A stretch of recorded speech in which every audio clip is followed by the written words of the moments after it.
संवाद 26 news live आपले मनापासून स्वागत. माहूर येथे त्रिमूर्ती दिव्यांगाचा अभिष्टचिंतन सोहळा मोठ्या उत्साहात संपन्न. दिव्यांग चळवळीचे प्रणेते तथा दिव्यांग वृद्ध निराधार मित्रमंडळ महाराष्ट्राचे संस्थापक अध्यक्ष माननीय श्री चंपतराव पाटील डाकोरे यांच्या अभिष्टचिंतन सोहळ्यानिमित्त भव्य दिव्यांग सन्मान सोहळा राज्यस्तरीय महाराष्ट्र आदर्श भूषण पुरस्कार सत्कार पुणे येथे सन्मानित केलेल्या डाकोरे पाटील यांचा सत्कार सोहळा कपिलेश्वर धर्मशाळा माहूर येथे संपन्न झाला. कार्यक्रमाचे अध्यक्ष दिव्यांग संघटनेचे मराठवाडा सम प्रमुख सुधाकरराव पिलगुंडे हे होते. प्रमुख पाहुणे भागवताचार्य हभप रामेश्वर महाराज, वारकरी संस्था माहूर हभप निवृत्ती महाराज, वंदे भारत टी.व्ही प्रतिनिधी मनोहरराव येरपुरवार, गणपत गौड, शिवाजी गुटे, मानसे गवडजे आदी उपस्थित होते. प्रथम दीप प्रज्वलन करून आलेल्या सर्व दिव्यांग बांधवांचा शाल पुष्पहार घालून 150 दिव्यांग बांधवांचा दिव्यांग वृद्ध निराधार मित्रमंडळ महाराष्ट्र संस्थापक अध्यक्ष चंपतराव डाकोरे पाटील यांच्या मार्फत सन्मान करण्यात आला.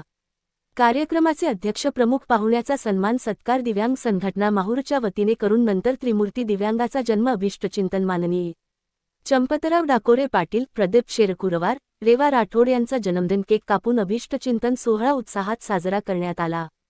सूत्रसंचालन दिव्यांग संघटनेचे सल्लागार प्रेमसिंग चव्हाण यांनी केले. प्रस्तावित जिल्हा उपाध्यक्ष राजूभाऊ शेरकुरवार यांनी हा अभिष्टचिंतन सोहळा व सन्मान सत्कार बदल बोलताना दिव्यांग वृद्ध निराधार बांधवांसाठी माननीय डाकोरे पाटील सतत संघर्ष करून गावपातळीवर दिव्यांग सवलतीसाठी संघर्षामुळे आज गावपातळीवर दिव्यांग बांधवांना हक्क मिळत आहे.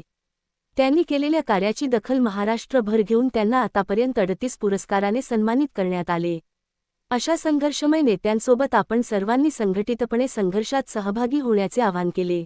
आपल्या हक्कासाठी आपण सर्वांनी नेहमी संघटितपणे संघर्षात सहभागी झाल्यामुळे मला 38 पुरस्काराने सन्मानित करण्यात आले ते आपल्या सर्वाचे श्रेय आहे.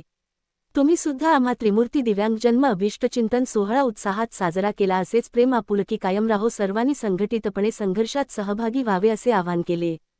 कार्यक्रम यशस्वी करण्यासाठी उपाध्यक्ष राजूभाऊ शेरकुरवार, प्रेमसिंग चव्हाण, उमेश भगत, राजेंद्र सुकळकर, हेमसिंग आडे, अरविंद राठोड, रेवा राठोड, नामदेव लोट, राजू कांबळे, शुभम शेरकुरवार, सुनील पवार, सागर नरवाडे, सुधाकरराव खराटे, वनिता पेटकुले, सुशीला तोडसाम, पुष्पा कलाने, सुमनबाई हंगवणे, प्रवीणा मोरे, लता राठोड, रुक्सा रजगर, जयश्री बनसोडे आदी मान्यवरासह तालुका पदाधिकारी, दिव्यांग बांधव मोठ्या संख्येने उपस्थित होते. संवाद 26 न्यूज लाईव्ह मुख्य संपादक मनोज बिरादार, नांदेड.